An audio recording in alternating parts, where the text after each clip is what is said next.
சனி சாதகமா இல்லை, ராகு சாதகமா இல்லை, கேது சாதகமா இல்லை. விரக்தி மனப்பான்மையை ஏற்படுத்தும். எதிரிகளை உருவாக்கி கொள்வார்கள். எதிரிகளால் இவங்களுக்கு பாதிப்புகள் இருக்கு. அதை கெடுக்கிறதுக்கு தான் எதிரியை உருவாக்கி வச்சிருக்கீங்களே. வாயால கிடக்கூடிய நேரம் இது. சொன்ன சொல் காப்பாற்ற முடியாது. ரிஸ்க் உங்களுக்கு தான். ஸோ அதனால கும்பராசிக்காரங்க கொஞ்சம் எச்சரிக்கையா இருக்கணும்.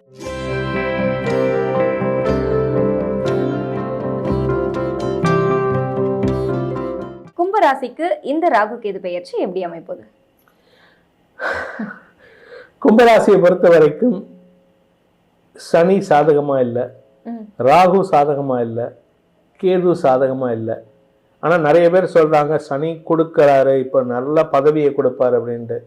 ஆக்சுவலா சனி குரு 5ஆம் இடத்துல இருந்து இருக்கிற வரைக்கும் குரு பதவியை கொடுப்பாரு. அதுக்கு சப்போர்ட்டிவா சனியும் சப்போர்ட் பண்ணுவார். ஆனால் இந்த ராகு கேது பயிற்சிங்கிறது இவங்களுக்கு விரக்தி மனப்பான்மையை ஏற்படுத்தும். இவங்களுக்கு எல்லாமே கிடைக்கும், சொத்து சுகம் வரும், எல்லாமே வரும். ஆனால் எதையும் இவங்க ஒழுங்காக காப்பாற்றிக்க மாட்டாங்க. பிடிவாத குணம். அதே மாதிரி இவங்களை பொறுத்த வரைக்கும், கும்பராசியை பொறுத்த வரைக்கும் மனசில் நினைக்கிறத வெளியில் சொல்ல மாட்டாங்க. மனசுக்குள்ளே இவங்களா புழுங்கிப்பாங்க. இவங்களுக்கு கஷ்டம் இருந்தாலும் சரி, சந்தோஷம் இருந்தாலும் சரி, இவங்க சந்தோஷத்தில் சிரிக்கிறதே அவ்வளோதான் இருக்கும். அதாவது நம்மலாம் வாய் விட்டு ஹாஹான்னு சிரிப்போம், கை கொட்டி சிரிப்போம், சந்தோஷமா கை தட்டிட்டு சூப்பர் சூப்பர்னு. அவங்க எவ்வளோ பெரிய சாதனை பண்ணா கூட ஒரு ஸ்மைலோடு நிறுத்திப்பாங்க. அதனால இந்த கும்பராசியை பொறுத்த வரைக்கும் எக்ஸ்பிரஷன் லெஸ்ன்னு சொல்லுவாங்க. They will not express. அதாவது வெளிப்படுத்த மாட்டாங்க. அந்த சந்தோஷமோ துக்கமோ வெளிப்படுத்தாதனால, மனசுக்குள்ளே போட்டு புழுங்கிக்கிறதுனால ஆரோக்கியம் சார்ந்த சங்கடங்கள் வரும். ஏன்னா 2ஆம் இடத்துல இருக்கிற சனி 4ஆம் இடத்தை பார்க்கிறாரு. 4ஆம் இடத்துல ஏற்கனவே குரு இருக்காரு. அந்த குரு பயிற்சி ஆனதற்கு பிறகுதான் இவங்களுக்கு ஆரோக்கியம் சார்ந்த விஷயங்கள் ஏற்படும். ஆனால் அதுக்கு உண்டான மருத்துவ ரீதியான சப்போர்ட்டும் கிடைச்சிரும். ஏன்னா குரு ராசியை பார்க்க போறாரு. அதனால கவலைப்பட வேண்டாம். பட் இருந்தாலும் எதுக்கு அந்த வியாதியை வர வச்சுப்பானே? வாய் விட்டு பேசலாமே.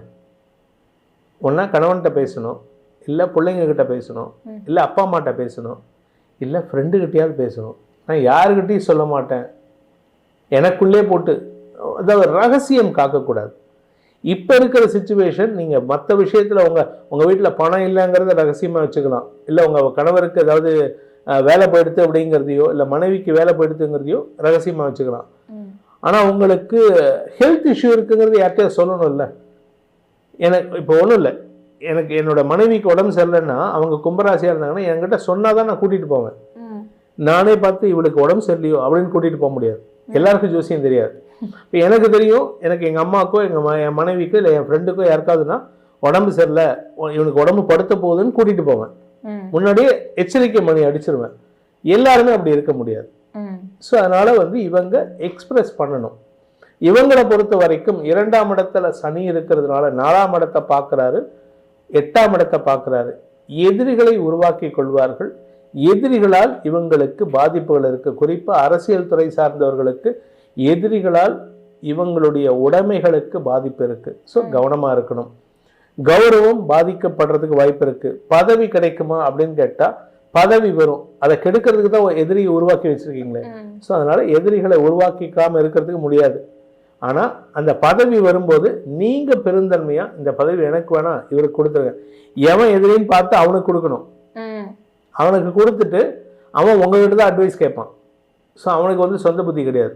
அவன் உங்ககிட்ட வரும்போது அதுக்கு ஏற்ற மாதிரி உங்களுக்கு ப்ளே பண்ணணுமே தவிர, நான் பதவி என்கிட்ட கூட நான் பார்த்துக்கிறேன்னு சொல்லி அவன் உங்கள் பின்னாடியே குண்டு வைக்கிறதுக்கு அவன் தயாராக இருக்கான்.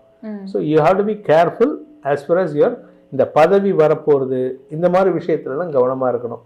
ஆனால் எல்லாத்துக்கும் சொன்ன மாதிரி, குறிப்பாக வேற எந்த ராசிக்கு சொன்ன ஞாபகம் இல்லை, வாயால் கிடக்கூடிய நேரம் இது. சிம்ம ராசிக்கு சொன்னீங்க. ஏன்னா சிம்ம ராசிக்கு 8ஆம் இடத்துலேருந்து சனி 2ஆம் இடத்தை பார்க்க போறாரு. கும்பராசிக்கு 2ஆம் இடத்துக்கு சனி போக போறாரு. வார்த்தையால் எதிரிகளை உருவாக்கி கொள்ளக்கூடிய நேரம். கமிட்மெண்ட் கொடுத்துட்டு பணம் கொடுக்குறேன்னு சொல்லிட்டு கொடுக்க முடியாது. குறிப்பாக சனி பொறுத்த வரைக்கும் சில விஷயங்கள் தான் நடக்கும். பணம் கொடுக்கல் வாங்கல் விஷயத்தில் சொன்ன சொல் காப்பாற்ற முடியாது. அதே மாதிரி குடும்பம் சார்ந்த விஷயங்களில் உங்கள் பேச்சுக்கு எதிர்வாதம் தான் இருக்கும். அதே மாதிரி ஆரோக்கியத்தில் பாதிப்பை ஏற்படுத்தும். ஏன்னா 4ஆம் இடத்தை சனி பார்க்குறாரு. ஆரோக்கியத்தை கெடுப்பார். அதுக்கப்புறம் வண்டி வாகனத்தில் செல்லும் பொழுது வண்டி ரிப்பேர் ஆகலாம். வண்டி டயர் வெடித்து கீழே விழுந்தவங்க எத்தனையோ பேருக்கு இந்த 2ஆம் இடத்துல சனி வரும்போது தான் அந்த மாதிரி நடக்கும். என்னுடைய நண்பர் ஒருத்தர் இருந்தார், அவர் போரூர்லேருந்து வருவார். அவருக்கு வந்து நான் என்னுடைய ஆரம்ப காலத்தில் நான் சொல்கிறேன், எழுதி கொடுத்துட்டேன். அப்பெல்லாம் எழுதி கொடுத்ததில்ல, அந்த டைமில் நடந்தது. அவர் வந்து சொன்னார், ஒரு 6 மாதம் கழிச்சு வந்தார். சார் நீங்கள் எழுதி கொடுத்த டேட் இது, அன்றைக்கி மத்தியானம் பாருங்கள் 4 மணிக்கு நான் வந்து சென்னை சைதாப்பேட்டை பிரிட்ஜில் விழுந்தேன், டயர் வெடித்து விழுந்தேன் அப்படின்னாரு. அதனால் எழுதி கொடுக்கறதையும் குறைச்சிட்டேன். ஸோ அதனால் வண்டி வாகனத்தில் செல்லும் பொழுது நெருப்பு சார்ந்த பொருட்களில் ஈடுபடும் பொழுதெல்லாம் கொஞ்சம் கவனமாக இருக்கணும். அதே மாதிரி இந்த பெண்கள் வந்து வயசானவங்க இல்லை யங்ஸ்டர்ஸே வந்து தலைப்பை தொங்க போடுவாங்க கடைசி வரைக்கும். அதுவும் குறிப்பாக இந்த கார்த்திகை தீபத்தப்பெல்லாம் வந்து தீபாவளி அப்பெல்லாம் தலைப்பை தொங்க போட்டுட்டு சந்தோஷமாக இருப்பாங்க. அந்த மாதிரி சமயத்தில் தான் எச்சரிக்கையாக இருக்கிறது நல்லது. ஏன்னா நெருப்பு சம்பந்தமாக இருக்கும்போது தலைப்பை சொருகிட்டோ இல்லை நல்ல புடவை இழுத்து கட்டிட்டோ இருக்கிறது நல்லது.